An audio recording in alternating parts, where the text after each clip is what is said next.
So the first project that we're going to look at is a documentary. It's about this guy who skis off of cliffs. So it's very dramatic. There's a lot of big mountain shots, and it's a very long documentary. It's over an hour long. So this is a particular cut where he does his first jump off of a bridge. The director gave me a reference track, and we'll play that in a minute. He's a little bit attached to it. And the challenges for me is going to be that the style doesn't really match how I'm approaching the rest of the film. So I'm going to need to find some way to listen to what he wants from this and apply it to the style that I'm writing and the kind of tone for the rest of the film. Okay, so what I'm going to do next is I'm going to show you the clip that we're going to work on. And I'm going to play it for you without the music.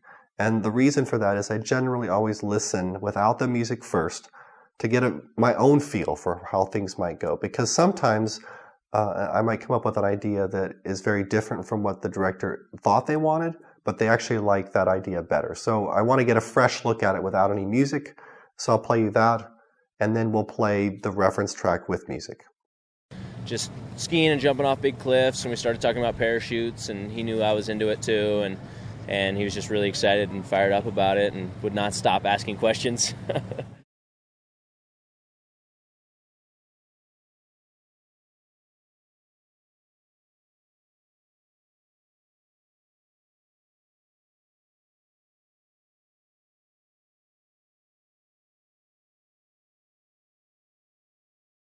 My jumps started in 2007.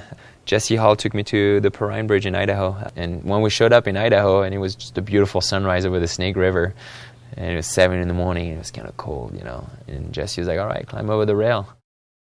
I remember climbing over the rail, and Jesse was like, hey, look at the horizon, take a deep breath, and then give the counts.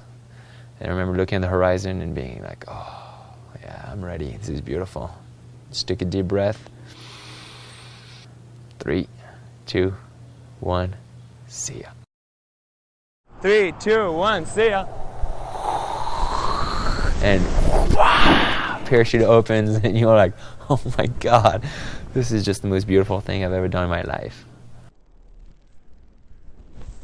Yeah, his first day base jumping, we did 9 jumps, which is crazy. Most of the time you do 1 or 2. Okay, now let's watch it with the reference track. Just skiing and jumping off big cliffs, and we started talking about parachutes, and he knew I was into it too, and he was just really excited and fired up about it and would not stop asking questions.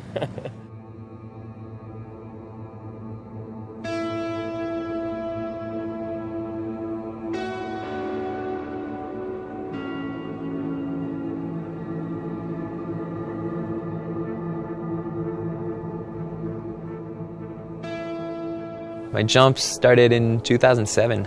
Jesse Hall took me to the Perrine Bridge in Idaho. And when we showed up in Idaho, and it was just a beautiful sunrise over the Snake River, and it was 7 in the morning, and it was kind of cold, And Jesse was like, all right, climb over the rail. I remember climbing over the rail, and Jesse was like, hey, look at the horizon, take a deep breath, and give the counts. And I remember looking at the horizon and being like, oh, yeah, I'm ready. This is beautiful. Just took a deep breath. 3, 2, 1, see ya. 3, 2, 1, see ya. And parachute opens, and you're like, oh my God, this is just the most beautiful thing I've ever done in my life. Yeah, his first day base jumping, we did 9 jumps, which is crazy. Most of the time you do 1 or 2. Okay, so we just finished watching the clip, and now we have some decisions to make. The first point we talked about before was locating different hit points. As you were watching it, I'm curious if you saw a clear start and stop point.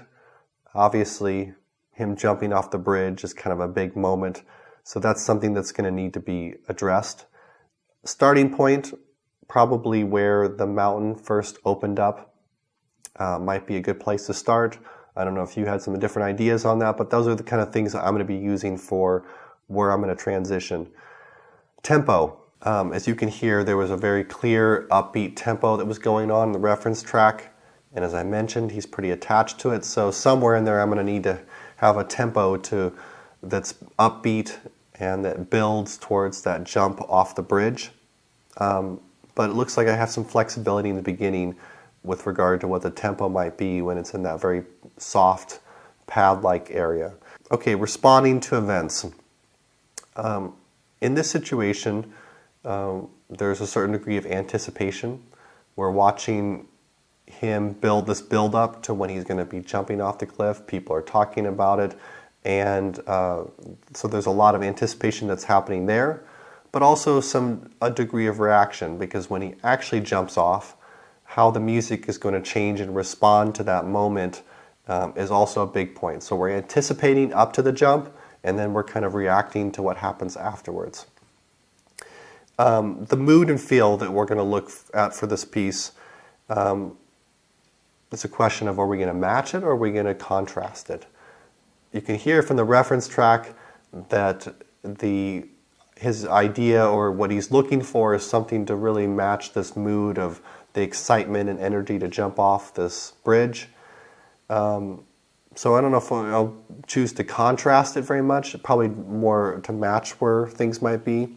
And in terms of the instrumentation, things being really thick or thin, obviously this is sort of a big moment, so it's going to need a big sound in that process. Now, using a soft sound would have a certain degree of contrast because we're kind of anticipating this to be a big moment, and if the music was really subdued, there would be a certain amount of contrast there.